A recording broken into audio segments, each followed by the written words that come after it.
Alors, ce projet est né de l'idée que nous sommes tous sur le fil du rasoir.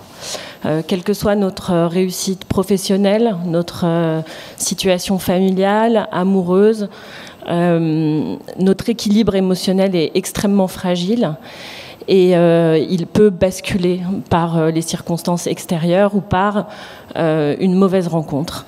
Et c'est l'histoire de cette narratrice qui s'appelle Émilie Frêche, mais qui n'a absolument rien à voir avec moi, et qui, à l'occasion elle vient de sortir un film qui est adapté d'un roman qu'elle a écrit sur son père, qui n'est pas Deux étrangers, mais dans un souci d'efficacité qui s'appelle Un vrai salaud dans Un homme dangereux, et elle fait la rencontre d'un homme qui est éditorialiste dans un grand journal, jury dans des prix, et va se mettre en place une relation d'emprise absolue.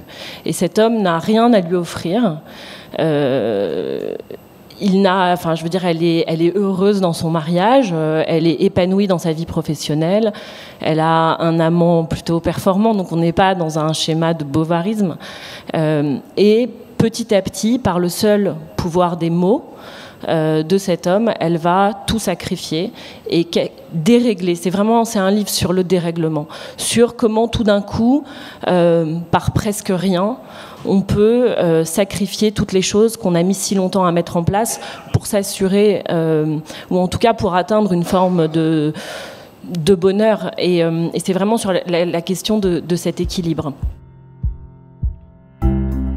Ces mots à lui vont la détruire parce qu'on est dans une relation d'emprise absolue où il va la harceler avec des textos toute la journée, donc créer un lien comme ça de dépendance absolue, la rendre folle, dire tout et son contraire, donc vraiment la mettre dans un rapport de domination, jusqu'au moment où elle se rend compte qu'elle sacrifie tout jusqu'à son mariage, et elle se dit finalement la seule chose, le seul pouvoir que j'ai moi contre lui, contre ses mots à lui, c'est mes mots à moi. Et donc elle décide d'écrire un roman qui va raconter cette histoire, donc on est dans la mise en abîme pour se sauver de ça.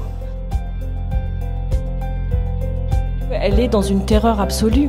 Elle a bien compris qu'elle ne peut pas se dégager de cette emprise, de ce rapport fou avec cet homme qui a 20 ans de plus qu'elle, avec qui il ne se passe rien, qu'elle ne voit jamais, mais qui lui envoie 80 messages par jour. Et en même temps, elle sait qu'elle court à sa perte, mais elle n'arrive pas à se dégager de cette emprise. Et au final, bien sûr, on va comprendre que parce que au-delà de la soumission dans laquelle elle est, elle n'est pas soumise. L'homme dangereux à qui elle est soumise, c'est pas cet homme-là, c'est l'écriture. Et évidemment, ce qu'elle va chercher auprès de lui, c'est un sujet de roman, c'est son prochain roman.